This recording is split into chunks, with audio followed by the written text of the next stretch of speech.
somewhere on LinkedIn. Crypto.com is hiring a systems administrator with 8 to 10 years of experience. Crypto.com is one of the most widely known, used, and trusted cryptocurrency exchanges in Europe.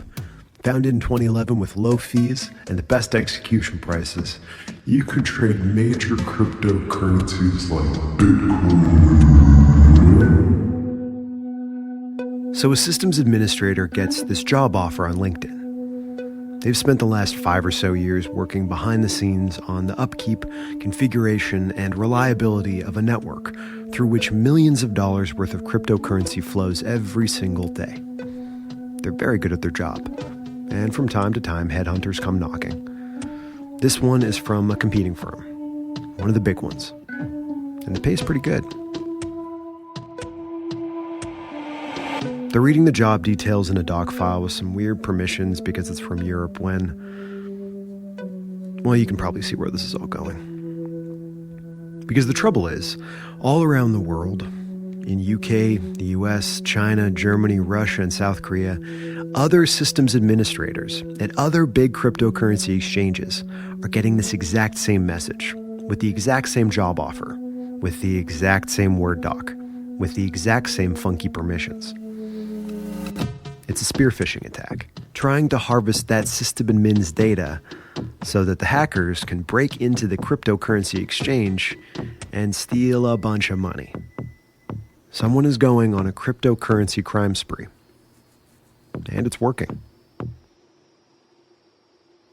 Lazarus are the people behind this string of attacks.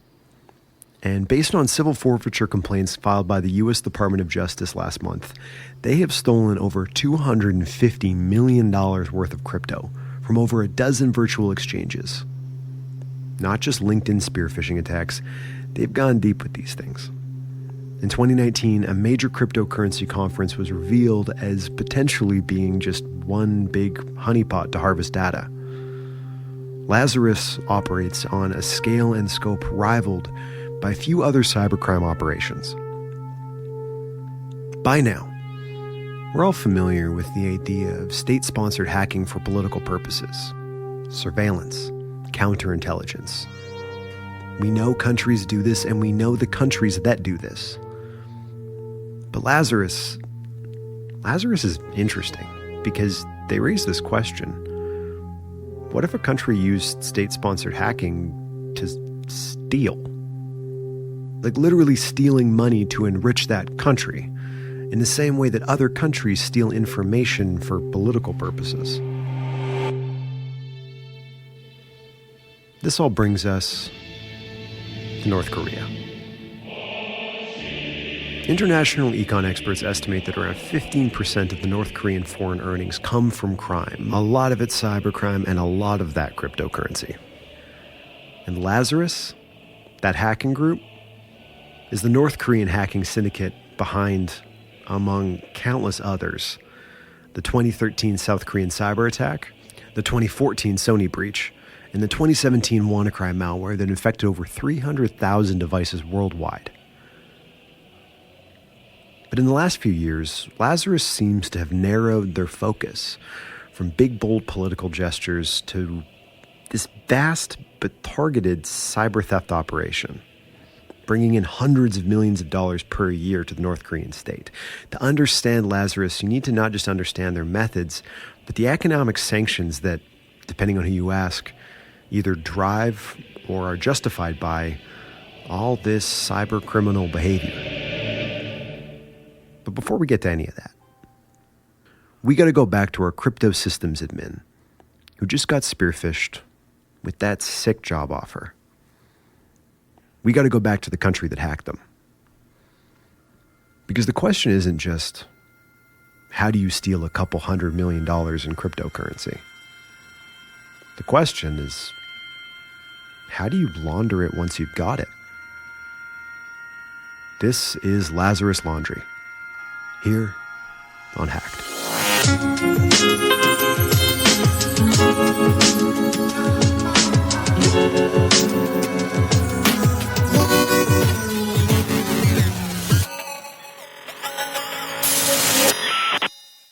So question. Answer. It's a question I ask you a lot. If you had effectively unlimited resources, how would you steal hundreds of millions of dollars worth of cryptocurrency? Well, I think if I just looked at how people are stealing hundreds of millions of dollars of cryptocurrency, I would set up a crypto exchange and then just disappear with all of the crypto. Oh, you're talking about the abscond with all of the other people's money type thing. Yeah, the fake your own death, move to Thailand model. Yeah, that's a pretty good one. It's Yeah, been I think working for the pyramid scheme kind of setup. I feel like there's 10 BBC articles about people that have done that. $200 million in cryptocurrency goes missing and founder's whereabouts unknown. Talking about a Madoff. Yeah, kind of. A little. It's more of just like straight up theft, where like Bernie Madoff is a proper, fraudulent scam. Sure. This is just give me your money and then I will just flee with it. Yeah, eventually I will just have so much that I won't be able to. I feel like crypto attracts certain types of people. And if you're listening to this and you're one of those people, don't take offense to this. But I feel like crypto is just like drugs. And I don't think the people that do drugs frequently have a lot of self-control. And I feel the same way about people that trade crypto. So eventually the people that are in crypto businesses, when you have that much drugs, it's hard to say no to just taking them all. You know what I'm saying? Mm-hmm. It's a weird analogy, but I think you get the picture. No, it tracks. So you're saying that your first approach to this would be, is there a way to get people to just consentingly give it to me and then take it for myself? Yeah, quote unquote, lose it. Get hacked. Whoops. And then I guess, if you wanted a lot of it, instead of quantity over quality, maybe you go quality over quantity. You could target the exchanges. You can set up your own exchange and just leave. Or you can steal from other exchanges, places where it's like a bank heist. An exchange has a lot of it on hand. And if you can get access to it, you can take a lot of it. If I can spend my days cracking Jordan Blumen's Bitcoin wallet, I might get, $28 worth. But if I can get into a massive exchanges, accounts, I probably can get millions of dollars worth. Is that how you would go about doing it if you had your level of resources or effectively unlimited resources? If you had a nation's worth of resources to throw at the problem? Yeah. If you've got teams of hackers, quote unquote, unethical hackers, who work for you, yeah, why not just steal it? You can do quantity over quality and quality over quantity. You can do it all. So what do you do once you have it, though? Fake your own death and move to Thailand. North Korea faked its own death and moved to Thailand. I think they did that recently, didn't they? Not moving to Thailand, but the whole faking your own death thing, I think, came up. Quality over quantity, quantity over quality. According to a report published by the UN, it is estimated that cyber attacks have earned North Korea somewhere around $2 billion US over the last 3 years. Money that has largely gone towards nuclear and ballistic missile programs. We're going to talk about that a little bit more later. Cyber criminals on the Pyongyang payroll have launched attacks going after two big buckets of potential revenue. The first is crypto, which, as Scott just explained, means going primarily after crypto exchanges, that kind of quality over quantity approach. You see, even with vast man-hour resources, it doesn't really make a ton of sense to go after individual wallet holders when similar targeted attacks against admins on exchanges have potentially way greater yields. Overall, between 2017 and 2018, at least $571 million was stolen in the hacking of 5 cryptocurrency trading platforms. So, you got north of $500 million crypto. How do you launder it? If I'm a nation that has a pile of stolen digital currency, what am I going to do with it? That's a great question. You need to turn it into real money at some point so that you can, acquire things on the international stage, weapons, equipment, infrastructure. I'm not sure how you would launder money at that scale. I'm going to tell you all about that, Scott. Perfect. Thanks, Jordan. As Scott said, you need to turn it into real money at some point. To explain how to do that, I'm going to have to do the one thing I promised myself I was never going to do on this show or in life, and that is explaining what blockchain is. But these are unprecedented times. So, a blockchain is essentially a chain of blocks containing information. The term was coined by researchers in 1991, largely unused until Satoshi Nakamoto adapted it in 2009 to create the cryptocurrency Bitcoin. Without getting into the weeds of what's contained inside of that block, which for those who are interested is a little bit of data, a hash for verification, the hash of the previous block, to understand the blockchain in the context of cryptocurrency, really all you got to do is think of it like a public document, recording which wallets Bitcoin is moving from and to. It's a ledger. It's public and close to mathematically impossible to falsify. If a Bitcoin gets moved from one place to another, it is visible, which makes laundering Bitcoin pretty tough. You need to turn it into real money at some point. So how does North Korea do it?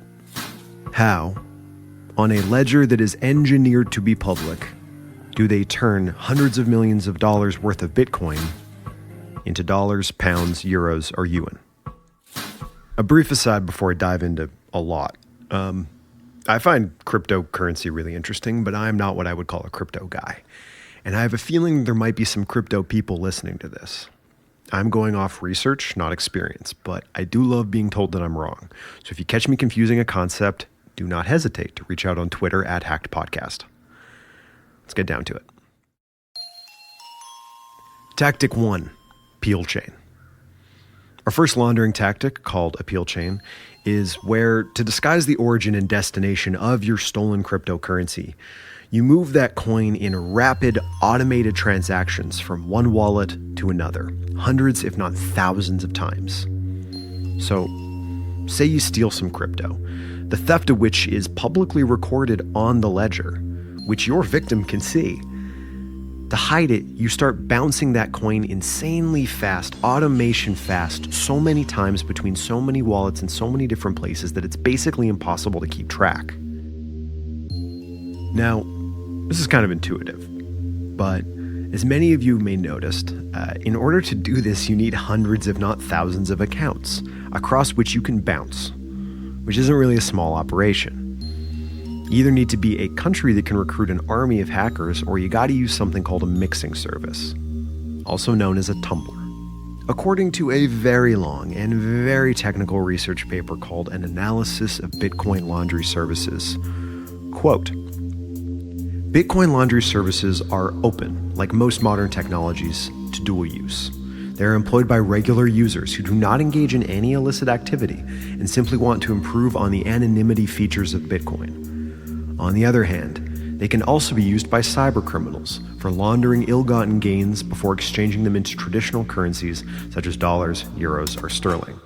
It is common for stolen Bitcoin and for ransom money to be processed by one or multiple tumblers to reduce its traceability. In either scenario, Bitcoin laundry services play a central role in the Bitcoin economy, but they've been relatively poorly studied, and their operation is not well understood. End quote. Some bargain basement tumblers include Dark Launder, BitLaunder, and CoinMixer. The kind of bigger players accessible via Tor include Alphabay and Helix, but the report really importantly concludes that almost all of them have some pretty big security issues relating to either user privacy or coin safety. And when they typically make their money by, say, taking 1 or 2% of all transactions, if you are a state-sponsored hacking group trying to launder 500 million in crypto, you are peel chaining by hand.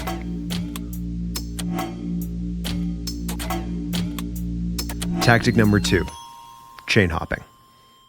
Let's imagine you are trying to launder old school currency, American dollars. Option number 1 is traditional money laundering, which is kind of a lot like the last tactic, peel chaining. You're really just obscuring the nature of those American dollars by obscuring their origin. But say you could turn those American dollars into a different currency altogether. Say you could turn it into pounds or gold or real estate, which you could then convert back into whatever currency you wanted to use totally clean. This is chain hopping. Instead of moving between currencies, you move between blockchains, which is to say, different cryptocurrencies. The stolen Bitcoin is converted into a different crypto, typically a less visible, more anonymous, arguably murkier option like Monero, Dash, or Zcash. Hop between enough different blockchains enough times, and the trail goes cold. So congratulations. You've laundered $500 million in cryptocurrency. You've got good, clean, internationally recognized fiat currency you can use to fund ballistic missile programs all dang day. But if you remember a little bit earlier, it is estimated that cyberattacks have earned North Korea somewhere around $2 billion US over the last 3 years. $500 million in crypto is kind of just a drop in a $2 billion bucket. So where does the rest of that money come from? And what do you do with it? We'll get to that after this break.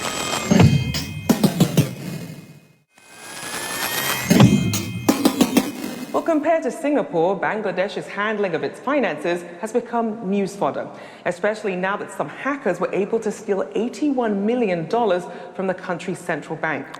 Well, should we just talk about how governments make money? How do governments make money? Taxes.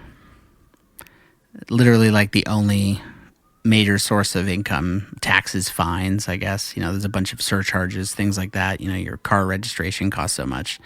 But those are mostly cost recouping. But the bulk of a nation's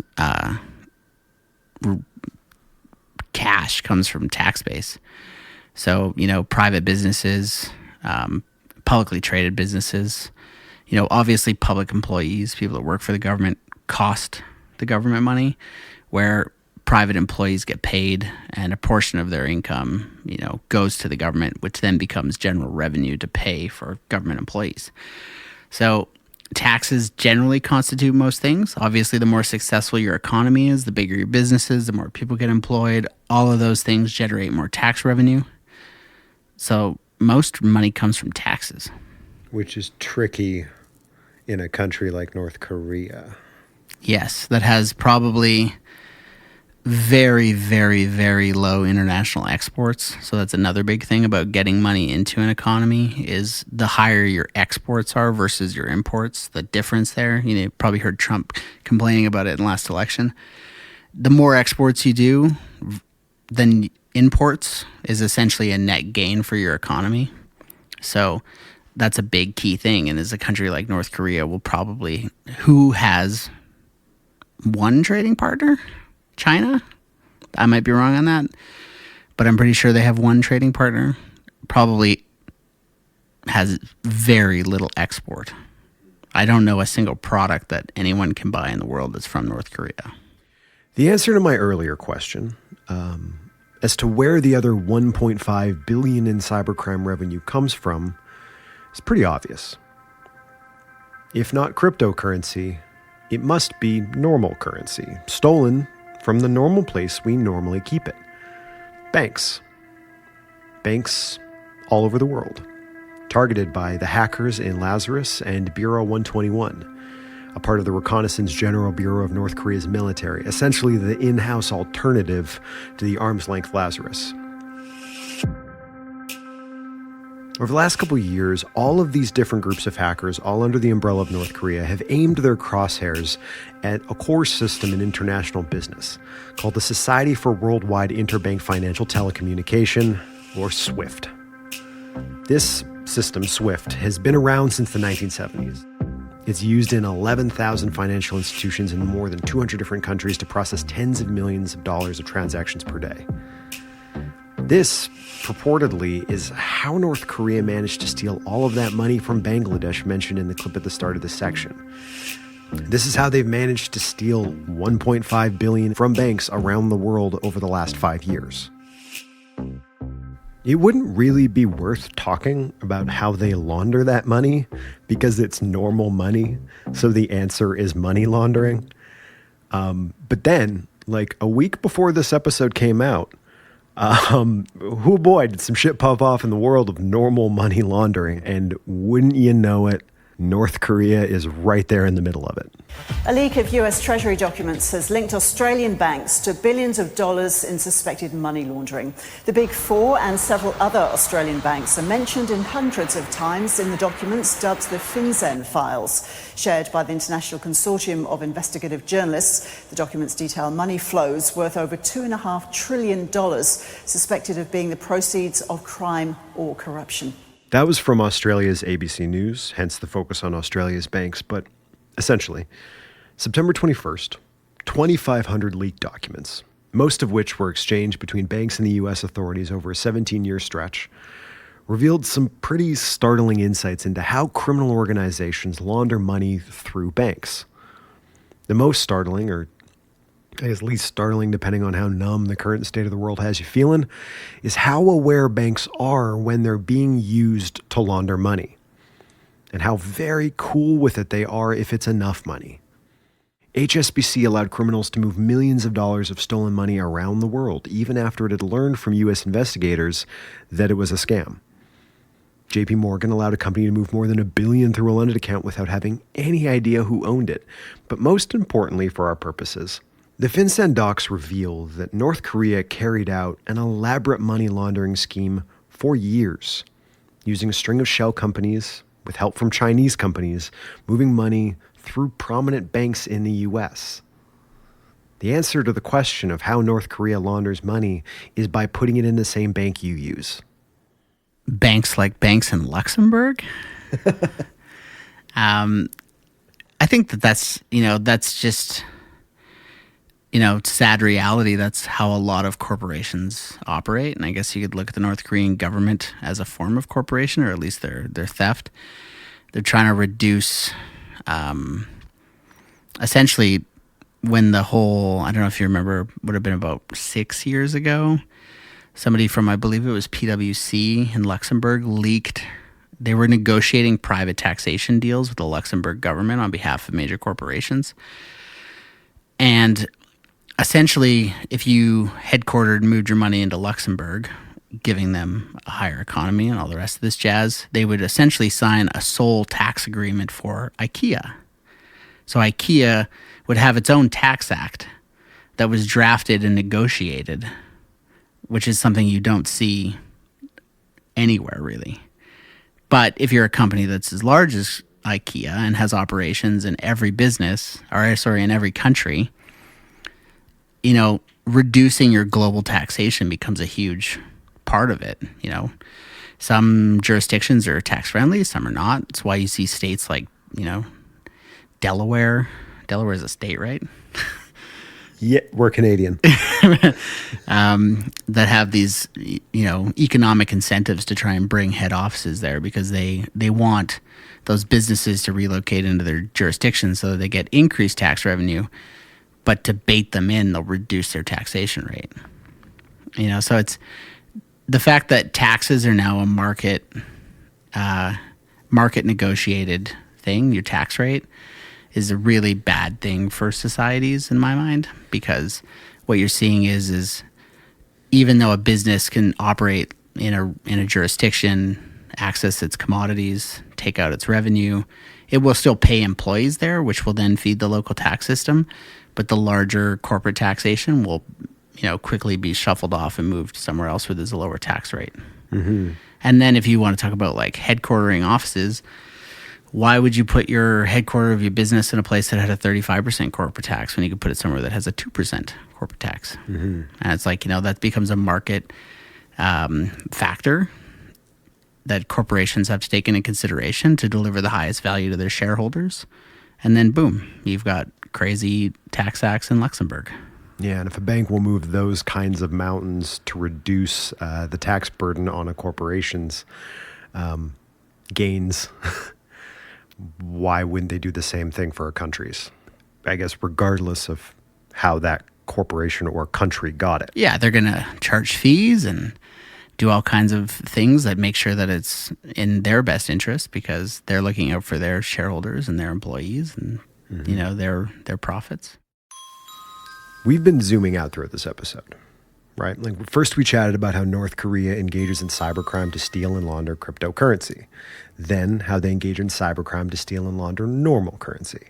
And I think it makes sense to conclude on the bird's eye with the kind of the highest elevation, how North Korea engages in all form of crime outside the bounds of cyberspace and why they do it. Because cybercrime, all 2 billion of it, is again just a drop in an even larger bucket.